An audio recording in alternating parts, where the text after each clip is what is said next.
Hi guys, Kevin here. Nice to see you again. I've had a busy morning.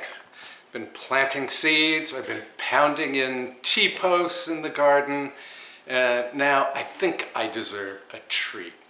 So for the first time in my life, I'm going to try my hand at Amaretti.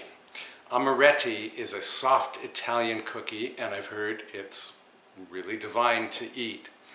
So follow along, because you might like to make these cookies too. All right, so the first thing you need is 3 cups of almond flour. And I'm using Bob's Red Mill finely ground almond flour, although I suspect any almond flour would work for this recipe.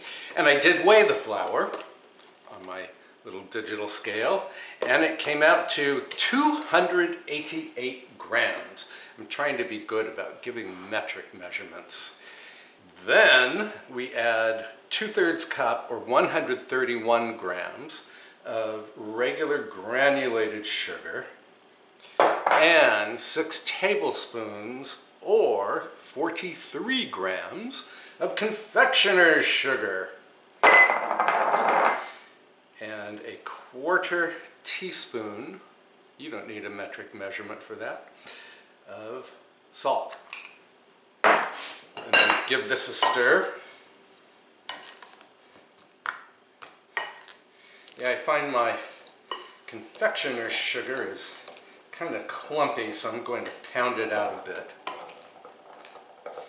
Speaking of pounding, I was pounding down my T-posts that are supporting the cattle panel trellises that I filmed the other day for you. And by the way, thank you so much for watching that video. I really loved reading your comments there. I was tickled. I'm really tickled by the cattle panels too. So I'm going to grow all kinds of cool stuff on them. And I will be happy to show you the garden again when things get going. Okay, so there's our dry ingredients. Then, going to add the whites of 2 large eggs. In you go, plop!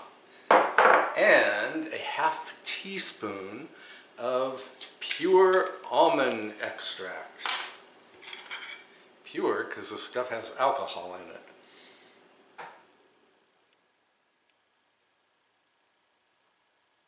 Go. Boy, that isn't much. I'm going to add a tiny bit more. Because I am a free spirit who cannot get the lid on his almond extract. Okay, and then stir, stir, stir. And apparently what we are aiming for is a cohesive dough. And it doesn't seem like much liquid in here to form a cohesive dough, but we shall see. This is apparently an authentic Italian recipe, and I suspect the Italians know what they are talking about when it comes to Amaretti cookies. Okay.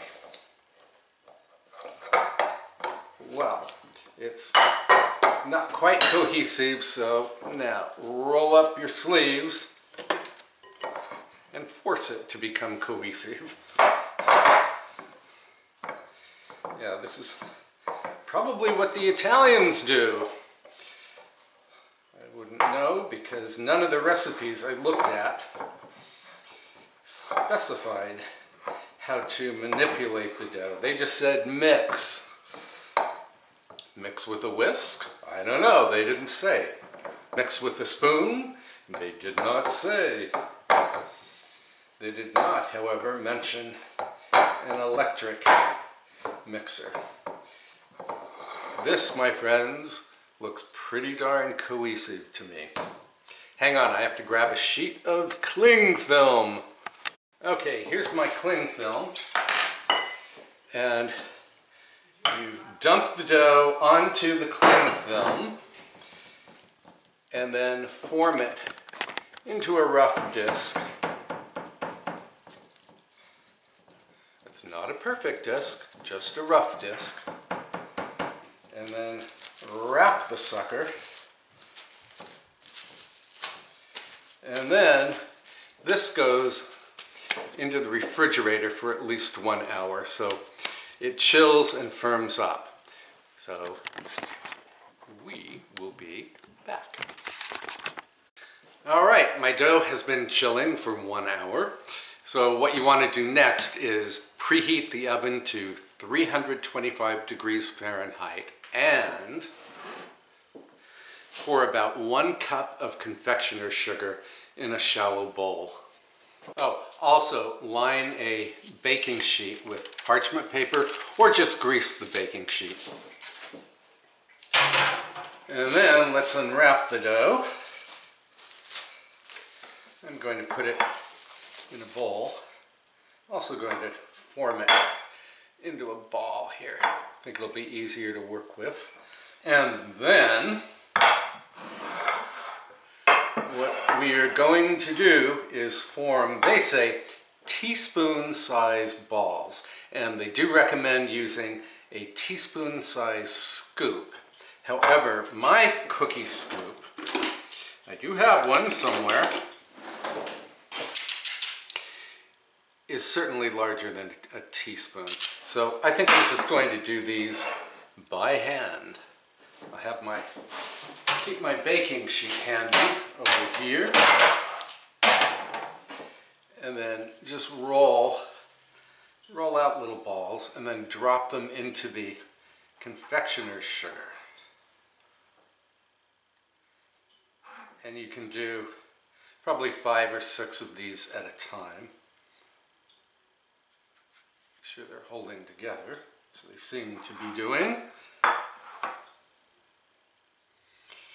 And if all of the cookies are not the same size, well, they will look homemade. I'll just do 5 or 6 of these for you on camera. Well, they smell good because of the almond flour and the and the almond extract.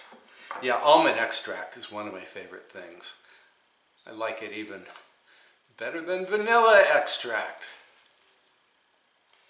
Okay, and then you toss the cookies about in the confectioner's sugar to coat them like this. And then arrange them about 1.5 inches apart on the baking sheet, and you flatten the cookies just slightly. I don't know how much these cookies spread, because again, I've not tried them previously.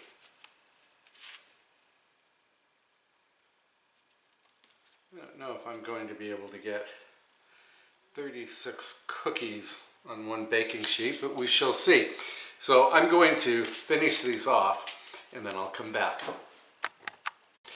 Okay, my cookies are all formed.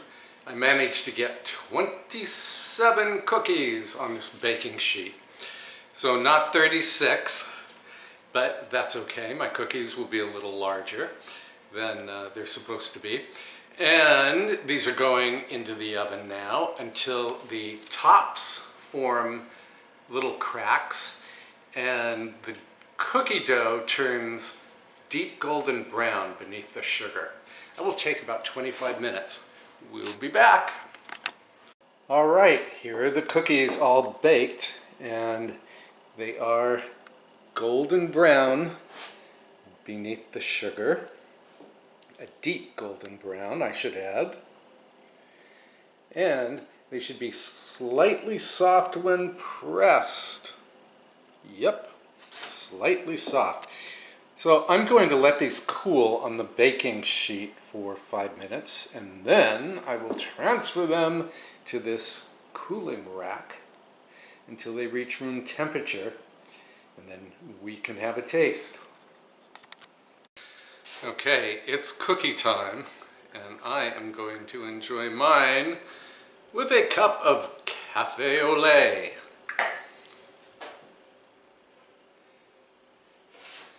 I really like the crackled appearance of the cookies. Very attractive.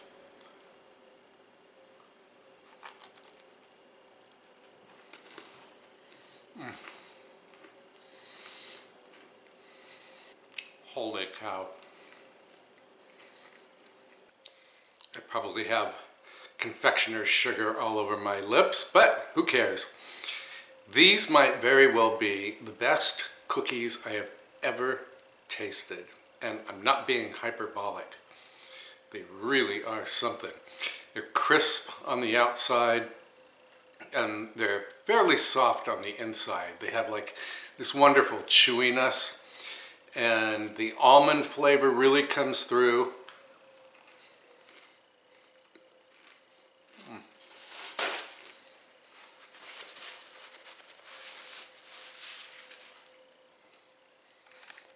I forgot that you're supposed to dunk the cookies in your cafe au lait or your espresso or your glass of red wine. Cookies are perfect for dunking. Anyway, I really, really, really hope you'll give these cookies a try. As you've just seen, they are super simple to make. They don't contain any gluten, if that's important to you. So I hope you'll give this recipe a big thumbs up, and I hope you'll post a comment below. If you make the cookies, definitely let me know how they worked out for you. And please subscribe to this YouTube channel if you have not already. And click the little bell icon so you can receive notifications whenever I post a new video. I will see you very soon with another delicious recipe. Meantime, I have 26 more cookies to eat. Bye for now.